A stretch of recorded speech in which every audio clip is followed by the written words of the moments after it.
1장 19절에서 22절의 말씀입니다. 이에 그 두 사람이 베들레헴까지 갔더라. 베들레헴에 이를 때에 온 성읍이 그들로 말미암아 떠들며 이르기를 이가 나오미냐 하는지라. 나오미가 그들에게 이르되 나를 나오미라 부르지 말고 나를 마라라 부르라. 이는 전능자가 나를 심히 괴롭게 하셨음이니라. 내가 풍족하게 나갔더니 여호와께서 내게 비어 돌아오게 하셨느니라. 여호와께서 나를 징벌하셨고 전능자가 나를 괴롭게 하셨거늘 너희가 어찌 나를 나오미라 부르느냐 하니라. 나오미가 모압 지방에서 그의 며느리 모압 여인 룻과 함께 돌아왔는데 그들이 보리 추수 시작할 때에 베들레헴에 이르렀더라. 아멘. 네, 안녕하세요. 만나서 반갑고요. 지난 작년 10월에 여러분 뵙고 또 이렇게 빨리 뵐 수 있어서 너무 기쁘고 감사합니다. 목사님과 장로님들과 또 여러 성도들과 함께 교제할 수 있는 시간 너무 감사하고요. 그래요. 목사님이 책에 굉장히 진솔하다 그랬는데 책에는 감추는 게 많습니다. 책에는 좋은 얘기만 써야 되잖아요. 그죠? 그래서 책에 누가 이렇게 나쁜 얘기 별로 안 적거든요. 그래서 책은 제 이야기에 아마 한 3분의 1 좋은 이야기고요. 나머지 3분의 2 나쁜 이야기는 다 뺐다고 생각하시면 아마 맞을 것 같습니다. 죄인이 하나님 말씀을 전할 수 있는 것, 또 죄인으로 여전히 살아가면서 하나님을 경험한다는 것, 그것이 얼마나 큰 은혜고 복인지 모르겠습니다. 오늘 읽은 말씀 여러분, 사실 룻기를 저희가 너무너무 좋아한다 그러면 싫어할 사람들이 있기 때문에 룻기를 생각할 때 어떤 분들은 이건 며느리에 관한 책이야 이런 말씀을 하시더라고요. 그런데 며느리들이 정말 그래서 이 룻기를 싫어하거든요. 그런데 성경을요 이렇게 어떤 특정한 대상을 위한 책이다 이렇게 성경을 보는 그 관점은 사실은 우리가 하나님을 대하는 태도와 아주 밀접한 관련이 있어요. 밀접한 관련이 있어요. 하나님 그건 굉장히 싫어합니다. 하나님의 말씀을 하나님의 말씀으로 들어야 하는데 이것이 벌써 누군가에게 특정한 사람에게 해당되는 말씀이다. 이렇게 성경을 보기 시작하면 자기 자신이 하나님 말씀하십시오. 내가 듣겠습니다 하는 자세가 아니고 내가 마치 하나님을 가르치는 자세가 그 속에 있는 거잖아요. 사실 여러분 룻기를 우리가 알고 있는 스토리처럼 이 이야기를 읽을 때에 어떤 사람들 중에는 성경은 참 비현실적일 거야. 이런 이야기가 어떻게 있을 수 있을까? 그렇게 말할 수도 있으리라고 봐요. 아니 어떤 사람은 욥기를 읽을 때도 마찬가지. 어떻게 자식 10명을 한 날에 다 죽을 수 있을까? 이건 비현실적이야. 그런데요. 참 하나님은 설교하기 전에 설교에 좋은 본을 보여주시도록 어떤 한 자매를 떠나기 전날 밤에 12시에 페이스북 메시지를 주고받는데 이러는 거예요. 목사님 나 살기 싫어요. 왜? 그러니까 내가 중학교 때부터 아픈 엄마를 돌보기 시작하는데 자기가 지금 37, 8인데요. 한 달에 버는 돈에 200만 원을 다 엄마 돌보는 데로 보내는데 내가 살 이유가 없습니다. 이러는 거예요. 자기 아빠가 장로님이에요. 이 자매는 가족들이 어려울 때에 늘 가족을 돌보면서 지금까지 살아왔어요. 그러면서 하나님 계시는가 몰라. 그래서 저도 나도 잘 모르겠다. 야야 네가 없다면 나도 없는 거지 뭐.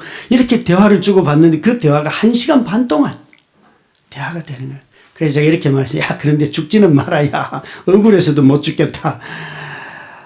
그러면서 이 자매가 저한테 권면도 하고 저도 자매를 권면하고 그런 시간을 갖는데 제가 이렇게 말했어요. 자매 이제부터 집에 돈 보내지 마. 너 잘 먹고 너도 사고 싶은 옷 사고 놀고 싶은 거 놀고 다 써. 그럼 우리 엄마 아빠는 누가 돌보는데 이러는 거예요. 그래서 아빠가 돌보겠지. 아니 엄마가 아픈데 아빠가 엄마 집에 두고 나가야 되냐. 그건 아빠가 할 일이지 왜 네가 할 일이냐. 이 자매가 동의를 안 하는 거예요. 그래서 제가 이렇게 말했어요. 야, 아빠의 책임을 네가 감당하는 순간 너도 망하고 너희 집도 망하겠다, 야. 그게 아픈 엄마의 욕심이기도 하고 아빠의 욕심이기도 하다. 그 빨리 엄마 요양원에 보내고 아빠 보고 일하고 아빠가 모자라는 돈 그 부분에 대해서만 네가 책임지면 아마 건강한 가정 될 거다. 그랬더니만 이 아이가 동의를 안 하는 거예요. 너무나 비현실적이라는 거예요. 비현실적이라는 거예요. 여러분 어떻게 생각하세요? 정말 성경에 있는 이야기가 비현실적인 이야기로 가득 차 있습니까? 조금만 눈을 돌려서 보면 현실에 가득 찬 이야기입니까? 저는 제 눈에 보기에 성경에 있는 모든 이야기는 다 현실 속에 너무나 가득 찬 이야기라는 거예요. 어느 한 이야기도 그냥 사소하게 여길 수 없는 이야기가 가득 차 있다는 거죠. 오늘 여기 나타나는 엘리멜렉이라고 하는 사람과 나오미가 이사를 하게 된 이유를 가만히 보면 이들이 살던 시대가 사사시대라는 거죠.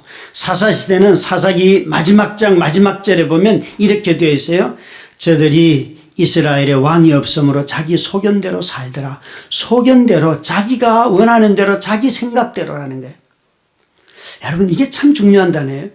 자기 생각대로 살면 하나님의 법이 그들의 삶의 중심에 있지 않으면 나타나는 삶의 모습이 사사기에는 잘 기록이 되어 있습니다. 자기 취향대로, 자기 생각대로, 자기가 깨닫는 바대로. 좀 더 이걸 우아하게 말하면 모두가 다 자기 깨닫는 바대로 행동하기 시작한다는 거예요. 누구의 가르침도 필요가 없어요. 그래서 마지막 사사인 사무엘 때 보면 하나님의 말씀이 희귀하였더라. 말씀을 깨닫는 것 자체가 가려진 시대가 되어버린다는 거죠. 자기 충동에 이끌리는 사사들도 많고 하나님의 말씀의 권위가 아니라 내가 느끼고 내가 확정하고 내가 생각한 바대로 행동하는 사람들이 점점 많아졌다는 것이에요. 그런데 오늘 여기에 나타나는 엘리멜렉과 나오미도 그런 사람 중에 하나예요. 이들이 그 동네에 기근이 찾아왔을 때에 그들이 이사를 가는데요. 1장 21절에 보면 이렇게 말합니다. 나오미가 돌아오면서 내가 풍족할 때에 나갔지만 돌아올 때는 빈털터리로 돌아왔습니다.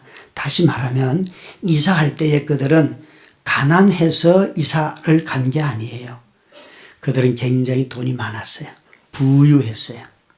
그래서 1장 1절에 보면 한 사람이 유대 베들레헴에 사는데 에브라 사람이더라 하는 이 한 사람이 엘리멜렉인데 성경은 놀랍게도 이 집안의 모든 주도권을 가지고 있는 사람이 누구인가 하면 남편 엘리멜렉이라는 거예요.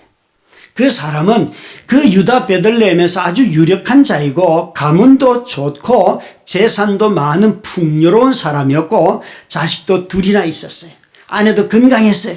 그래서 그는 이게 기근을 피하려면 내가 저 모압으로 내려가야겠구나 하는 것을 그가 주도적으로 생각하고 결정하고 자식들과 아내를 설득해서 이사를 갔다는 것이에요. 우리가 집안일을 하다 보면 어려움이 찾아올 때에 그 어려움을 어떻게 극복할까 생각하다 보면 누군가의 주도성을 나타낼 때가 있잖아요. 특별히 엘리멜렉은 재산을 지키는 데 있어서 주도적인 힘을 발휘하기 시작했어요. 그런데 애석한 것은 그가 내려가서 살다가 그만 그가 먼저 죽는다는 거예요. 엘리멜렉이 가지고 있는 삶의 주도적인 어떤 것은 그 삶의 주도권에 행사하는 깊은 마음의 동기는 뭔가 하면 항상 내가 어떻게 하면 내 재산을 잘 유지할 수 있을까?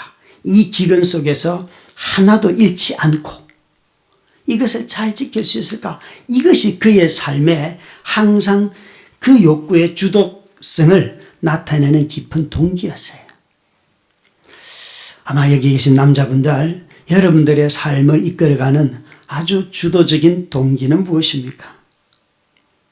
한번 엘리멜렉의 눈으로 한번 보시기 바랍니다. 사실 엘리멜렉은 그 공동체의 유력한 자였기 때문에 그 공동체가 어려움에 빠졌을 때 사실은 그 공동체를 도와야 할 자리에 있는 사람이에요. 그런데 그는 그 재산을 희생하고 싶지 않았기 때문에 자기 가족을 위해서 가족을 지킨다는 생각 속에서 재산을 가지고 떠났던 것입니다. 근데 그 남편이 죽자마자 이제 나오미는 덜컥 겁이 났어요. 3절 4절 말씀해 보면 남편이 죽자마자 나오미는 두 아들을 급하게 결혼을 시킵니다. 이 남편이 사라진 자리에 들어앉은 두려움이 빠진 나오미는 그 이방인들과 결혼하는 것을 싫어하는 하나님의 율법을 아는 백성임에도 불구하고 두 자녀를 다 모압의 여인들과 결혼을 시켜요. 아무 묻지도 않습니다. 깊은 두려움에 빠졌을 때에 우리 마음속에 자식이라도 혼사를 맺어야지 내 삶의 노년이, 남편 없고 아내 없는 내 삶의 노년의 삶이 그래도 며느리라도 있어야지 좀 안정이 되지 않겠나. 그래서 믿든 안 믿든 상관없다. 누구든지 데리고 오면 된다. 그렇게 혼사를 이 나오미가 맺은 거예요. 그런데 여러분, 인생은 참 묘하지요. 결혼 생활이 10년이 지나는데도 자식이 나오지 않는 거예요. 손자, 손녀가. 여러분, 이런 게 참 비현실적이죠. 그죠? 남편 죽어서 자식들 결혼시켰는데 애들이라도 손자, 손녀가 빨리빨리 나와야 되는데 둘 중에 아무도 안 나오는데 그냥 10년 지나다 보니까 손자, 손녀는 그냥 자기 아들 둘이 다 죽는 거예요. 너무나 비현실적인 얘기지요. 그런데 성경은 그렇게 기록이 되어 있어요. 아주 가족을 지키려고 했던, 가족만 지키려고 했던, 자기 소유만 보존하려고 했던 남편의 아주 이기적인 마음이 그가 모든 행동의 하나의 동기였다면 이 나오미에게는 두려움이 아주 컸어요. 그 두려움에 의하여서 그는 이렇게 자녀들을 다 결혼시켰는데 그만 삶에 더 큰 불안이 빠져버렸습니다. 성경은 이렇게 말합니다. 나오미와 두 며느리만 남았더라. 이 집안은 남자가 들어가면 남자는 다 죽고 과부촌을 만드는 기가 막힌 집이에요. 여기에 무슨 소망이 있습니까, 여러분? 아무런 소망이 없어요. 아니, 이런 집안을 보면서 누가 저 집은 되는 집이다 그렇게 말하지 않겠지요. 그런데 이 나오미의 삶을 근본적으로 흔든 게 뭡니까? 남편이 죽었을 때도, 또 재산이 있을 때에도, 기근이 찾아왔을 때에도 기근도 피하려고 했었고요. 남편의 죽음도 피하려고 했었지만 자식의 죽음 앞에서 그는 완전히 무너지지요.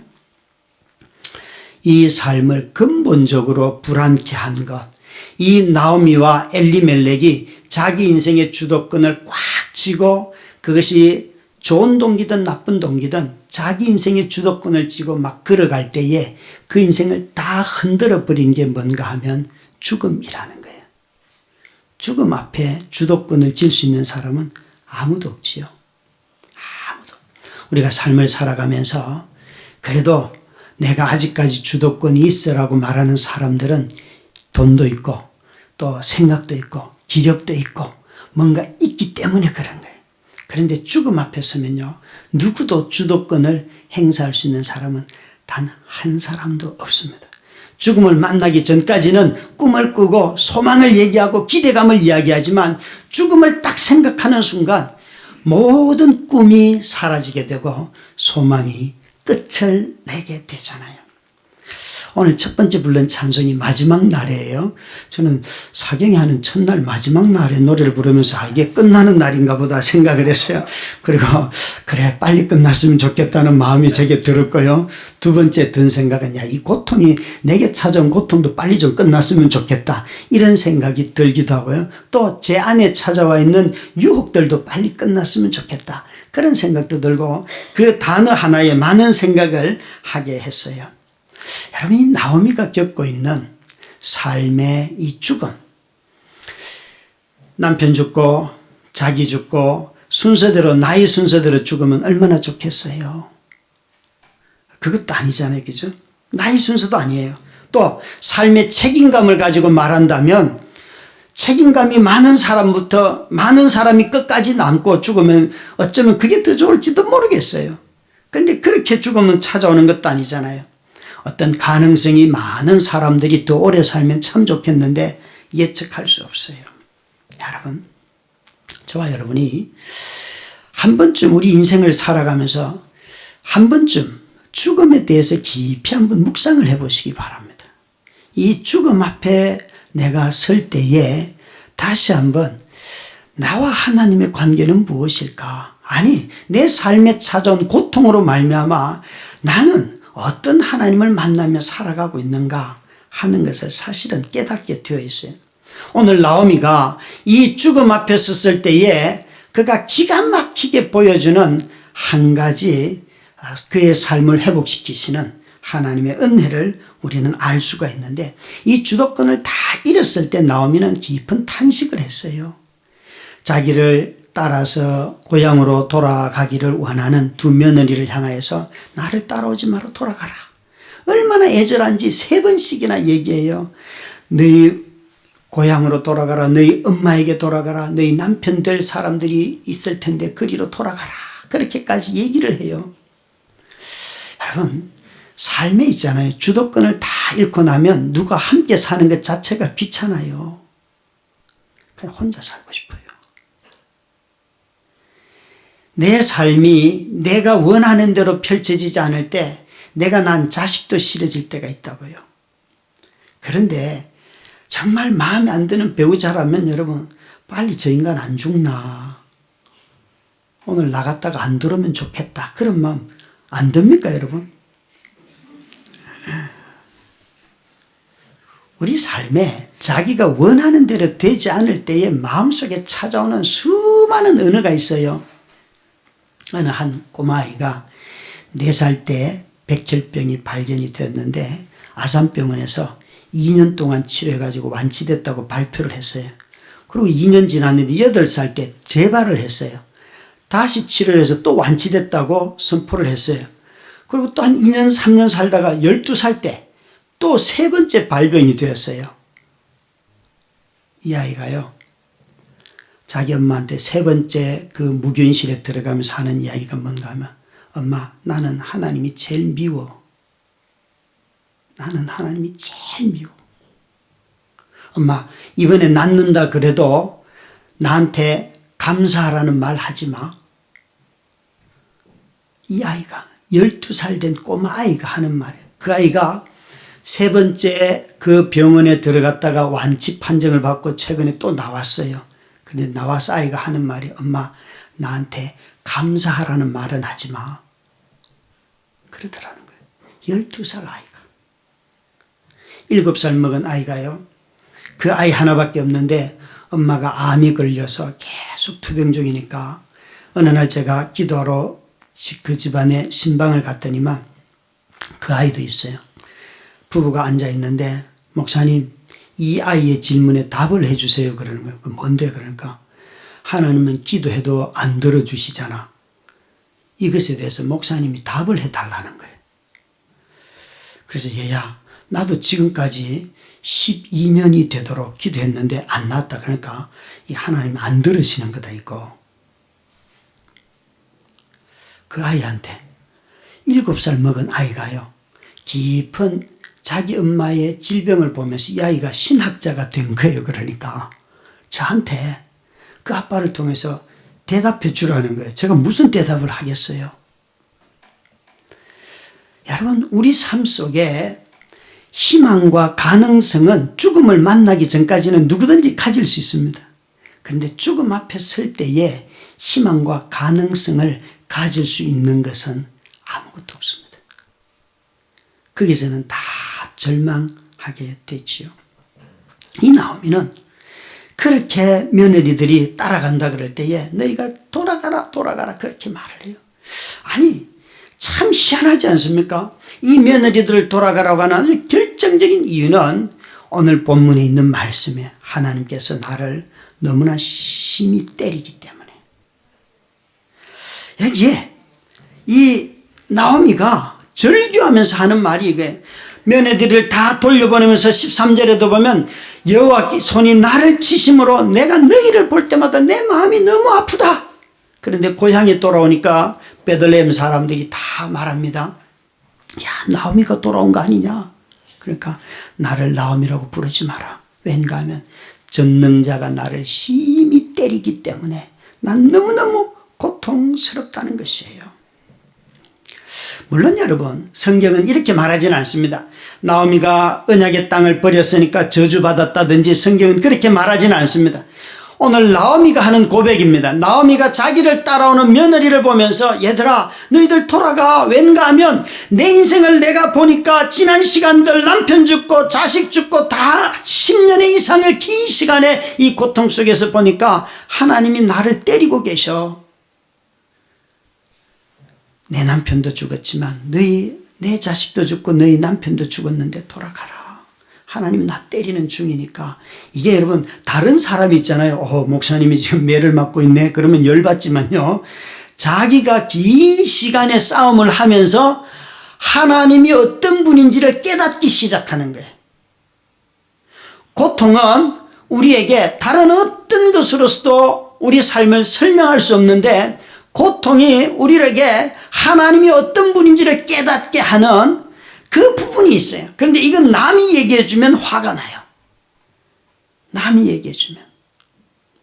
남이 얘기해 주면요. 그러면 네가 나보다 더 잘났냐? 너는 잘 살아서 그래 건강하고.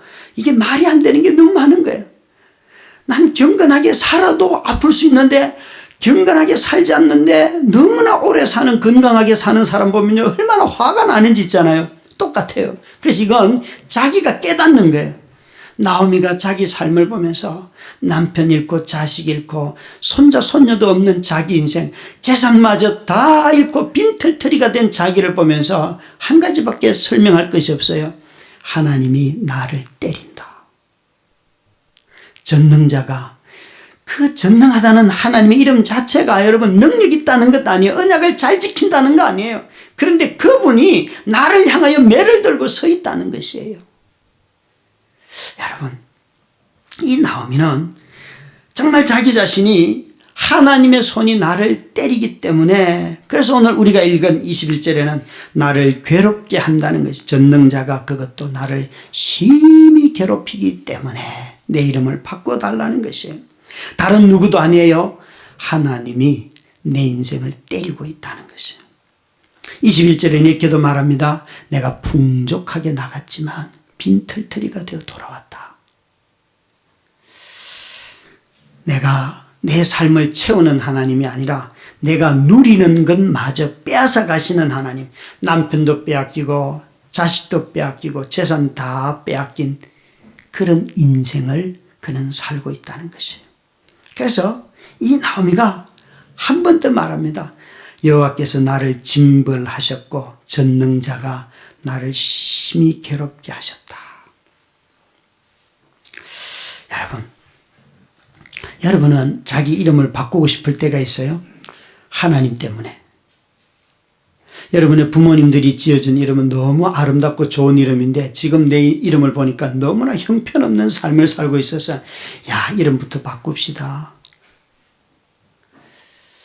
아니면 여러분들은 정말 누군가가 너 그리스도인이야 이런 말을 딱 해줄 때에 마음에 막 수치가 찾아오고 내 삶은 왜 이럴까 그런 고통이 혹시 마음에 있으신지요?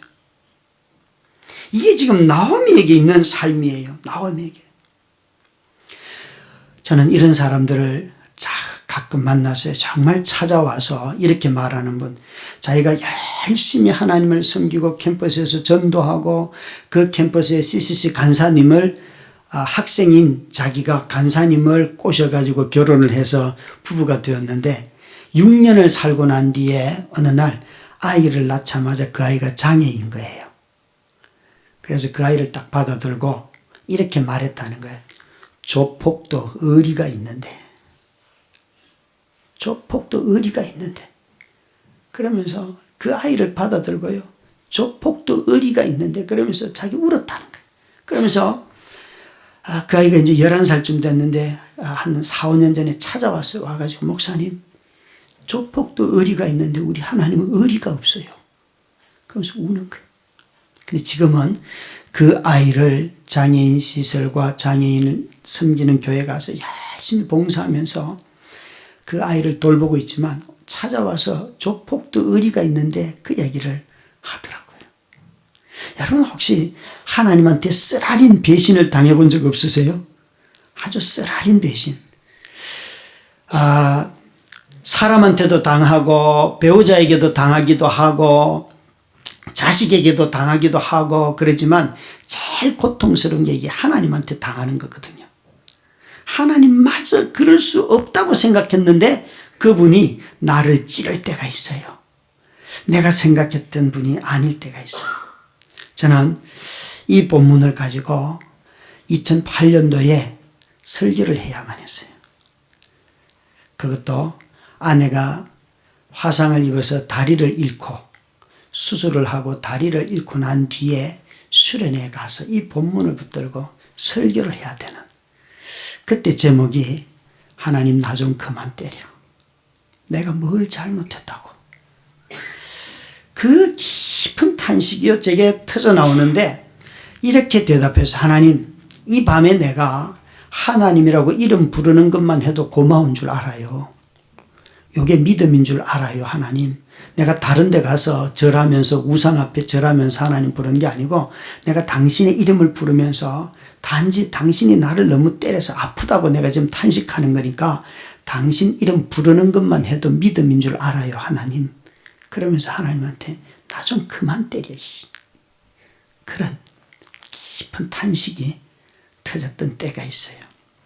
원인은 알 수 없지만 아픔이 찾아올 때 그때 우리에게 나오는 노래가 있는데 그걸 애가라고 해요. 애가는요, 삶이 구질구질하다, 내 삶이 너무 형편없다, 그런 얘기가 아니에요. 하나님이 계시는데 그분이 나를 너무 외면하기 때문에, 하나님이 분명히 신실하신 분이신데 지금은 내게 주는 것은 고통밖에 없을 때에 부르는 노래가 애가라는 거예요. 그래서 우리 삶은 특별히 하나님의 백성으로 살다 보면은 이 애가를 부르지 않을 수가 없어요.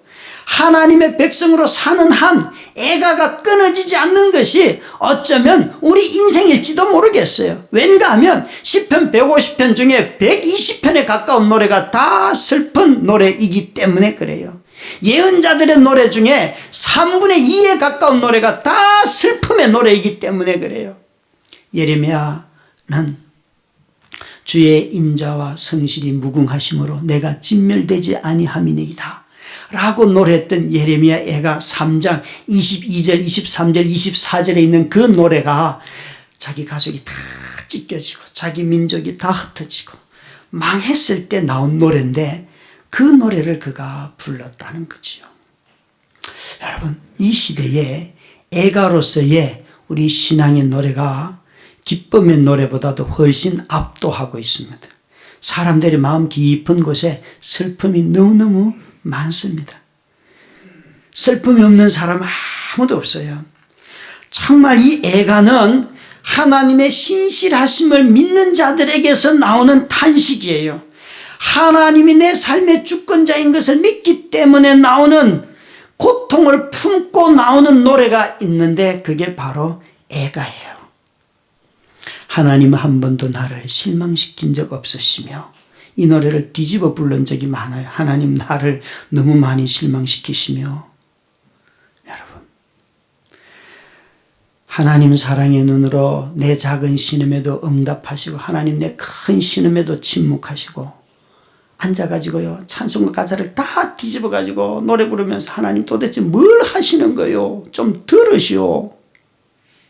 여러분, 정말 그런 찬송가를 부른 사람들이 너무 얄미워 죽겠더라고요. 이 사람은 도대체 말이지, 내 주 되신 주를 참 사랑하고 이전보다 더욱 사랑합니다. 자기 아들이 죽고 난 뒤에 그 죽은 아들을 인하여서 슬퍼하는 아내를 보면서 여보 이제 우리가 진짜 하나님 사랑할 때가 되었어요. 그러면서 부른 노래가 내 주 되신 주를 더 사랑하며 이전보다 더욱 사랑합니다. 그 찬송가 가사가 그런 노래란 말이에요.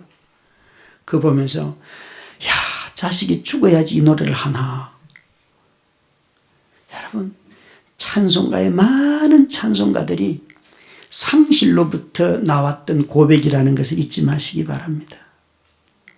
우리 삶 속에 상실이 없을 수가 없어요. 그런데 이렇게 깊은 탄식에 빠져 있는 나오미에게 하나님이 어떻게 찾아오세요? 하나님이 남편 죽지 않는 모습으로 남편이 안 죽고 자식이 안 죽는 가운데 찾아왔다면 얼마나 좋겠어요. 오늘 이렇게 시작이 돼요. 하나님이 개입하시는 것을 가만히 보면 얼마나 얄미운 하나님인가 하면요. 그들이 다 재산을 가지고 기근을 피해서 모압으로 이사를 왔잖아요. 근데 살다가 남편 죽고 자식 죽고 손자 손녀 없는 삶을 사는데 9절 말씀해 보니까 여호와께서 이스라엘 백성을 권고하사 베들레헴에 양식 주셨다는 소식을 듣고 성경은 이렇게 시작이 돼요. 하나님이 어쩌면 일을 해도 이렇게 타이밍 못 맞출까요? 그죠? 내가 떠나기 전에 하시지. 우리 남편 죽기 전에 하시지. 아니 남편 죽은 뒤라면 자식들 죽기 전에 하시면 좋을 텐데 자식 죽고 다 죽고 난 뒤에 떨그러니 이방에서 얻은 며느리 둘밖에 없는 이 가정에 무슨 소문이 들리는가 하면 저 베들레헴 예루살렘에 하나님이 기근을 끝을내고 양식을 주셨다는 것이에요. 이전에는 양식을 지키기 위해서 떠나왔잖아요. 기근을 피해서 자기 재산을 지키기 떠나왔잖아요. 다 잃고 난 뒤에 이 나오미가 무엇 때문에 돌아가는가 하면 자기 백성을 돌보시는 하나님의 권고하심을 보고 자기가 모압을 떠날 결심을 했다는 것이에요.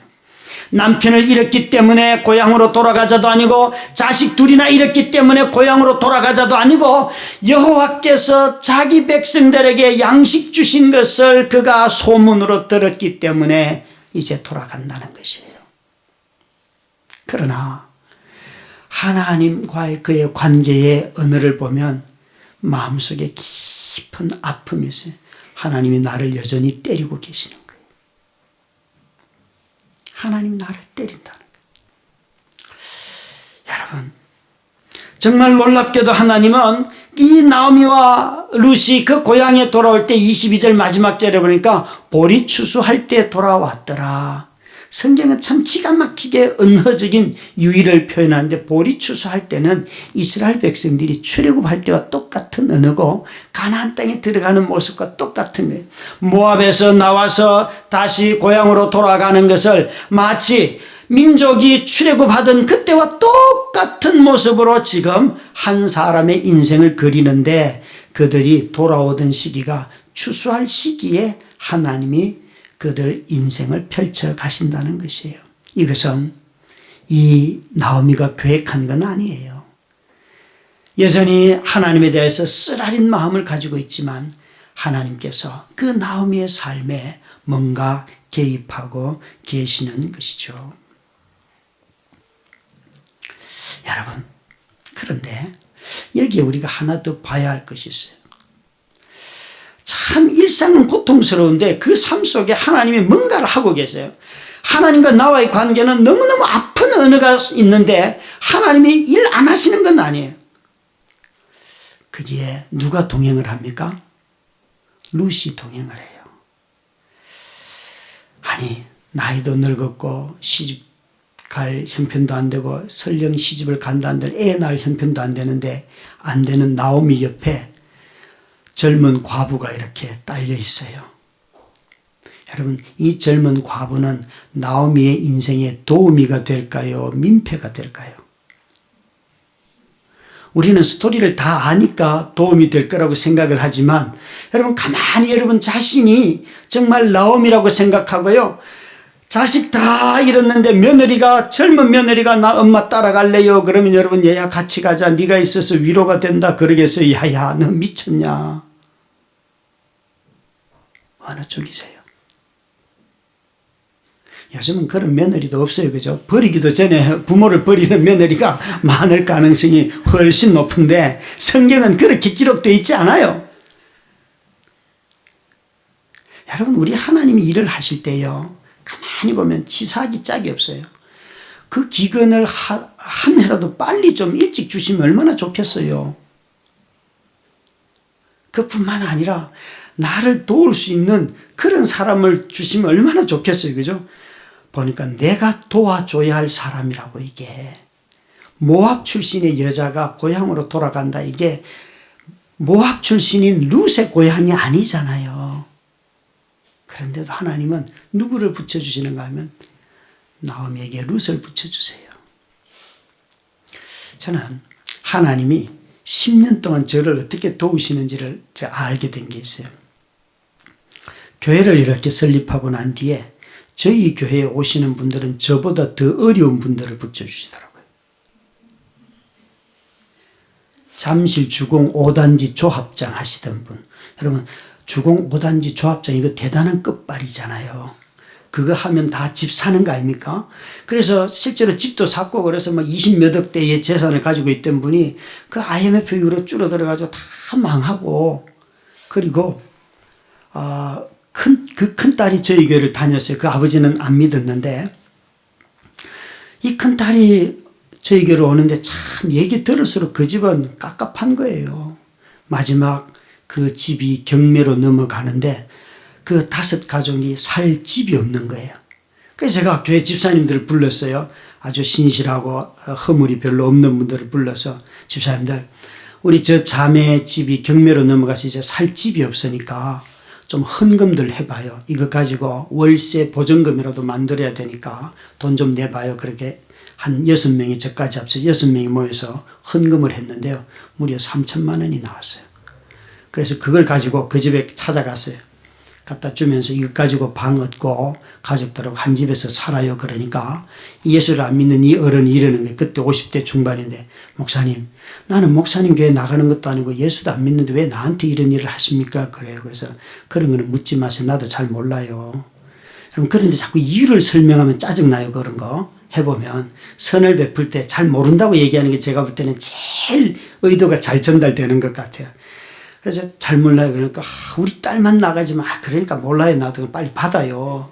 그러니까 이 어른이요 진짜 우시면서 이렇게 말해요. 내 친구가 홍준표인데 그러더라고요. 홍준표 경남지사예요. 네.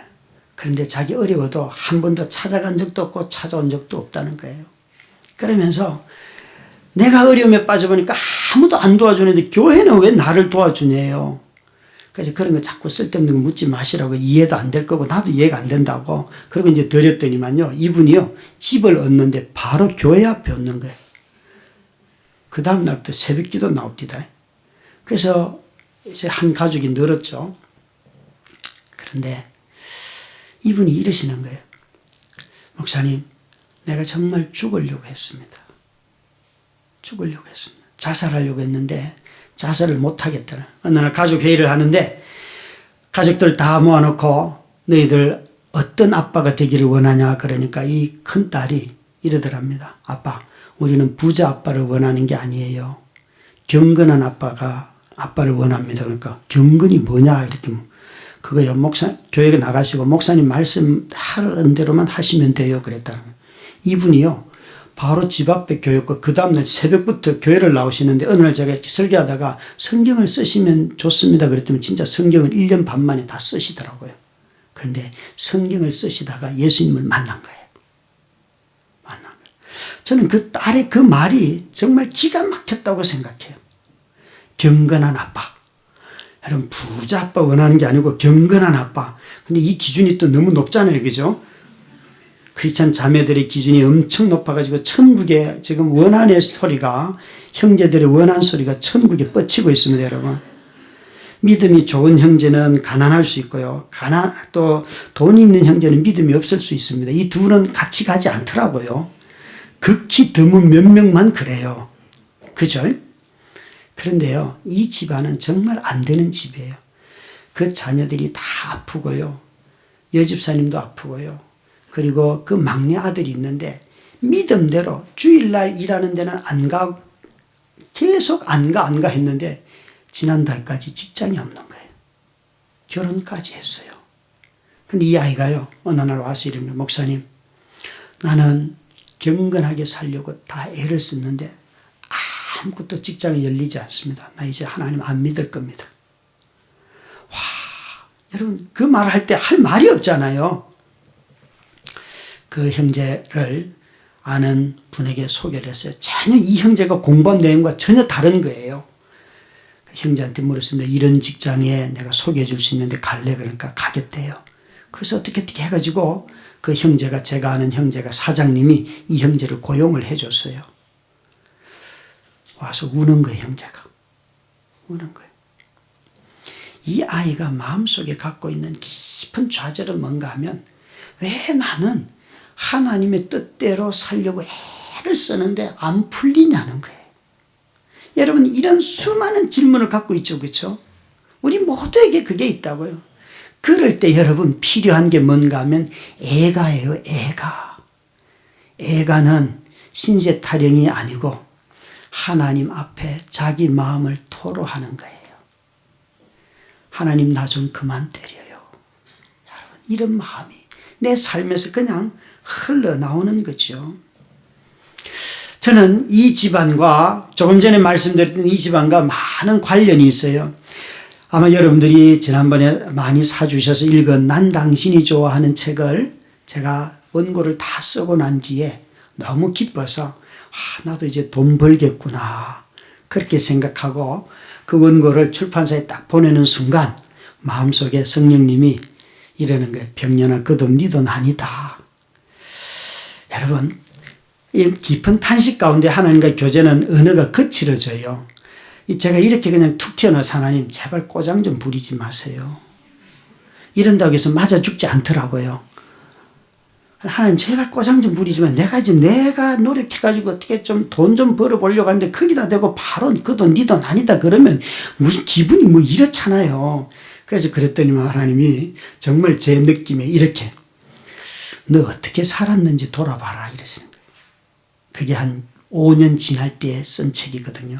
저는 5년 동안 누군가로부터 도움받으면서 살았고 지금까지도 도움을 받으면서 살거든요. 너 어떻게 살았는지 돌아봐라. 그 말은 너도 누군가를 도와주라는 말이에요. 도와주라는 말이에요. 그래서 알아들었어요. 하나님. 그러군요. 바로 저는요 책 한 권 내면 돈 한 몇 천만 원씩 인세가 생기는 줄 알고요.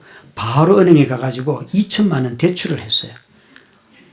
엄청난 거예요, 이거요. 그러거든요.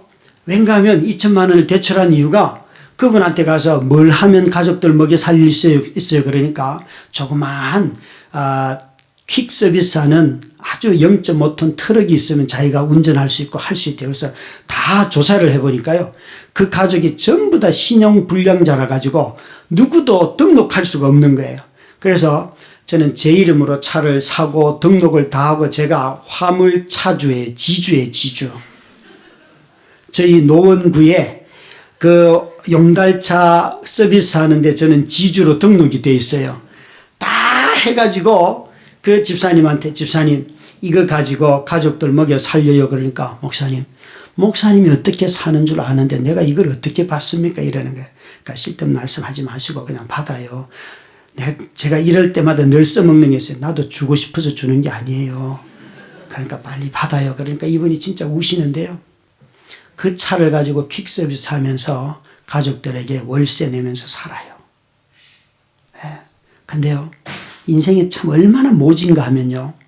때로는 아파트 사실 때에 그 월세 45만 원을 못 내는 거예요. 와, 그 60이 다 된 노인이요, 어른이요. 얼마나 인생이 초라해진 거예요. 그 말씀을 못해요. 근데 제가 눈치를 보면 알겠어요, 저는. 그럼 제가 몰래 6개월 동안은 그 월세도 다 내줬어요. 저는요, 교회를 세울 때 하나님이 저보다도 더 좀 믿음도 좋고 돈도 잘 내는 그런 장로님들, 집사님들 주실 줄 믿고 했어요. 저보다 더 어려운 사람들 그냥 보내주시는데 하나님 뭐 이래 하나님이 좀 제대로 일을 하세요. 막 하나님 나도 힘들어요. 나도. 그런데 하나님이 보내주는 청년들은요. 우리 전도사님이 이렇게 말했어요.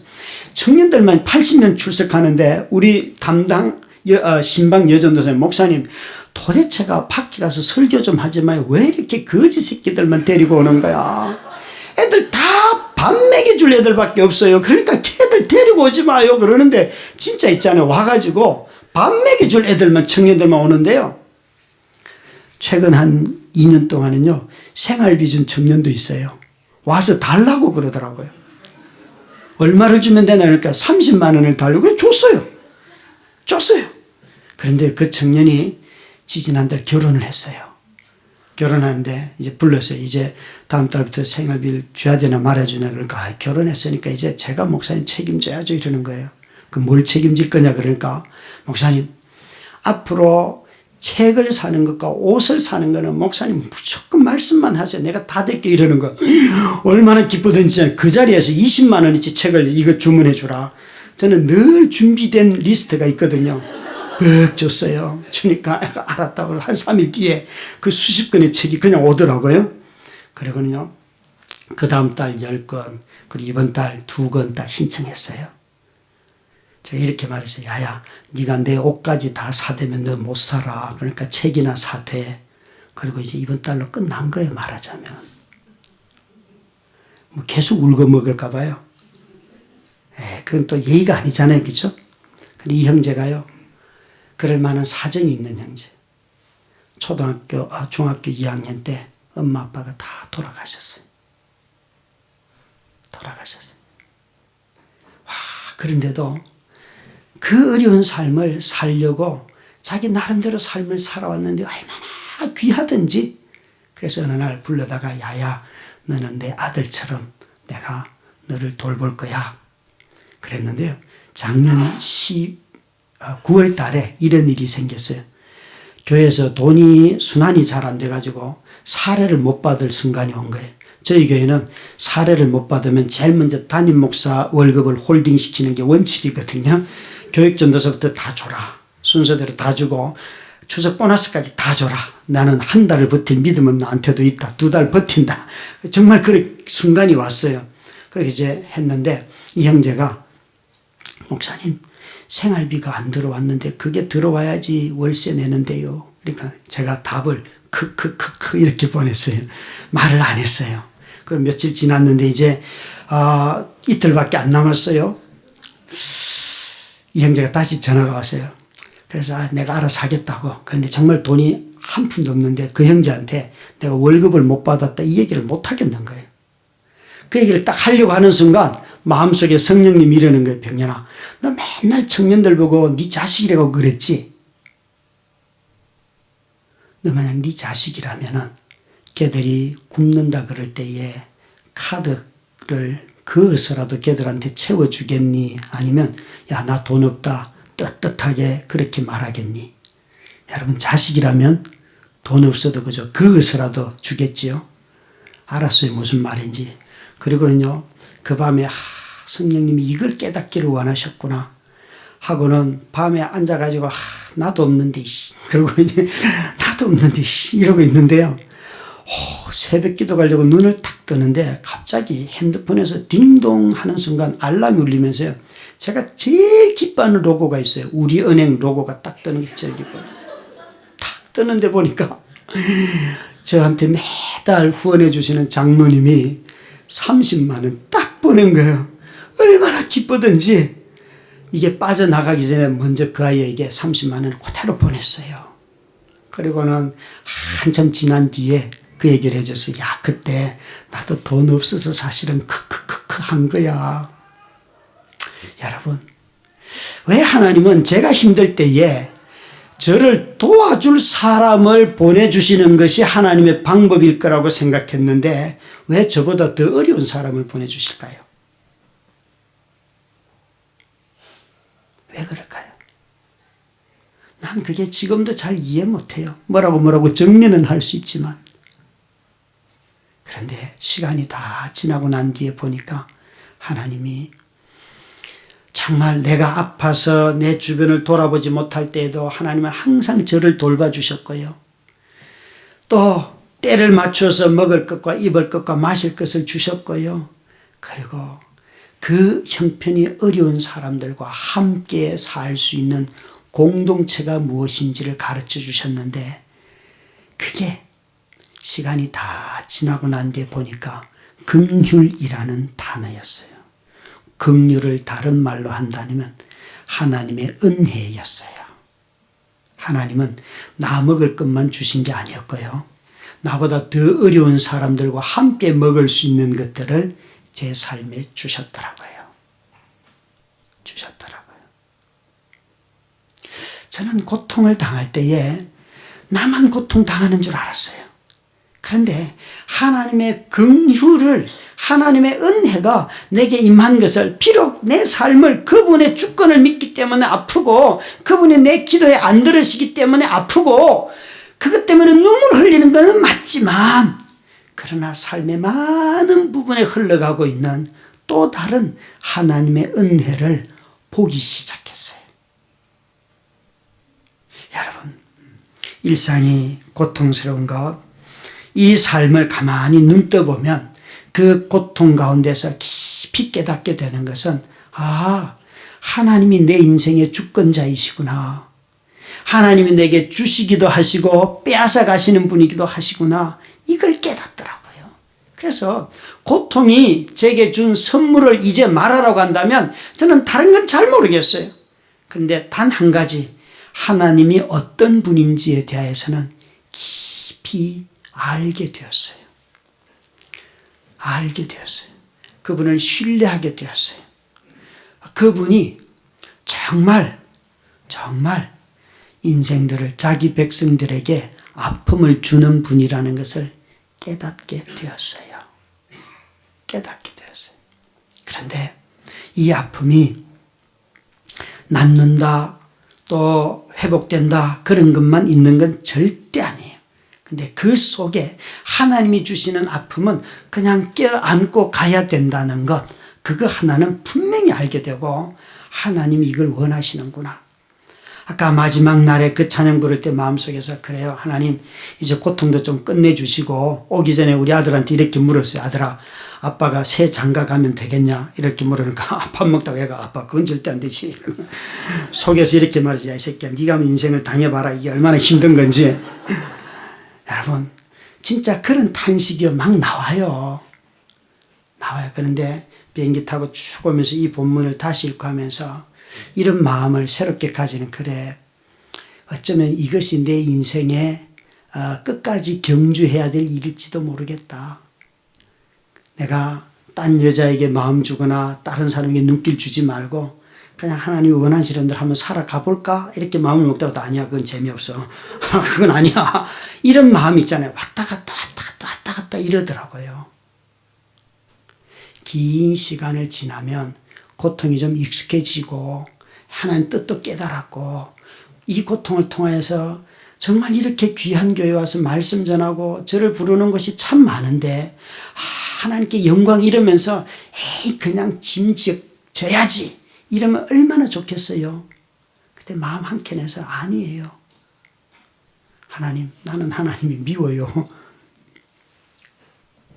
욥기 1장을 묵상하면서 읽다가 제가 눈이 번쩍 뜨고 이렇게 말해서, 하나님, 절대 사탄 앞에서는 내 자랑하지 마세요. 자랑할 믿음도 없지만 하나님, 괜히 가만히 있는데, 나는 욥은 가만히 있는데 사탄이 이렇게 온 세상을 둘러보고 오니까 하나님이 얼마나 하실 일이 없었던지. 야, 사단아, 너 다 돌아다녀보니까 그 동방의 욥 봤지? 걔 얼마나 경건하냐. 걔 맨날 말이지, 잔치하고 난 뒤에도 막 정결 예식을 속죄를 하고 번제를 드리고, 걔 너무너무 경건하지. 그러니까 사단이, 하나님 주신 게 많으면 당연하지. 그러니까, 그래, 한 빼앗아 봐라. 그래서 또 좀 있으면 그거 안 되니까, 야, 그 생명만 건들지 말고 다 해라 그랬더니만, 욥의 생명은 안 건드렸지만 욥의 자식들의 생명은 거두어 갔다고요. 제가 그거 읽다가 어느 날 갑자기, 하나님, 절대 저는 자랑하지 마세요. 저는요, 사단에게 아는 척도 하지 마세요. 내가 가만히 숨어 있을 테니까 하나님 절대 내 자랑하지 마요. 하나님. 이런요, 그냥 마음의 탄식과 기도가 막 나오더라니까요. 여러분, 오늘 밤에 하나님이 여러분 자랑을요, 사단에게 하는 순간 집 뚜껑이 날아가고 막 내려앉고 막 사업이 무너지고 막 엄청나죠. 그죠? 빨리 거기다 적어놔요. 하나님, 절대 사단에게 내 자랑하지 마세요. 적어놔요. 하나님이 정말 사단에게마저도 자기의 백성들에게 사단에게 허락함으로 말미암아 자기 백성들을 자기를 그렇게 사랑하는 사람에게 고통을 주실 수 있는 분이죠. 그렇죠? 여러분, 우리는 자꾸 잊는 게 있어요. 하나님이 나의 공급자라면 하나님은 나의 것을 거두어 가시는 분이시기도 합니다. 우리가 우리 마음대로 하나님을 믿을 때는 항상 공급자라는 것만 믿어요. 아니요, 여러분. 그는 바알신이고요. 우리 하나님은 우리의 삶의 공급자이시면서도 거두어 가시는, 시험하시는 하나님이시기도 합니다. 우리가 그 하나님을 기억할 때, 그 하나님을 믿을 때 우리 삶이 얼마나 큰 언약 안에 있는지 알기 시작해요. 오늘 첫날 오신 여러분들의 삶 속에서 정말 제일 꼴보기 싫은 존재가 누구예요? 우리 인생의 주권자가 그분이라고 하신다면 내 인생에 참 마음에 안 드는 일들이 많을 때마다 우리도 이렇게 말할 거예요. 하나님, 나도 하나님의 꼴도 보기 싫어요. 내 인생의 모든 주권을 가지고 곡식도 양식도 언제든지 주실 수 있는 분이 다 남편 잃고 자식 잃고 난 뒤에 재산 다 잃고 난 뒤에 내게 이런 것을 들려주시는 하나님, 난 이런 하나님이 싫어요. 여러분, 우리에게 하나님께 대들 수 있는 자유가 주어질 때에 동시에 하나님으로부터는 무한한 긍휼과 자비를 한없이 경험하게 됩니다. 하나님은 내 생각에 갇히시는 분이 아니고 그분의 주권하에, 그분의 자유하심 속에 언제든지 우리 인생을 마음대로 쓰실 수 있는 분입니다. 그럴 때 우리는 이렇게 말할 수 있는 거죠. 나는 하나님이 꼴도 보기 싫어요. 그럼 하나님이 뭐라 그럴까요? 아내 다리를 잃고 난 뒤에 그 수술하는 날 여의도 한강성심병원에 있는 성당에 들어가서 나는 하나님 꼴도 보기 싫어요. 그러면서 성경을 집에서 벽에 탁 던졌는데 하나님 아무 말씀도 안 하셨어요. 아무 말씀도 안 하셨어요. 지금까지 깊은 탄식 가운데 살아가면서 하나님 앞에 얼마나 악다구를 해댔는지 그렇게 막 깡을 부려도 하나님, 이 더러운 놈아, 어떻게 네가 나한테 그렇게 덤빌 수 있어? 한 말씀도 하시지 않아요. 오히려 그분은 기다려주시고 내가 아파서 신음할 때에 당신이 내게 임하고 계시는 것들을 깨닫기를 원하면서 기다려주시더라고요. 오늘 마치 나오미가 깨닫기를 원하는 것처럼 곡식 있다는 소식을 들려주시고 보리 추수할 때 그 고향에 도착하게 하시고 여전히 하나님에 대해서 쓰라린 마음은 갖고 있지만 그 나오미로 말미암아 이런 하나님을 부를 수 있게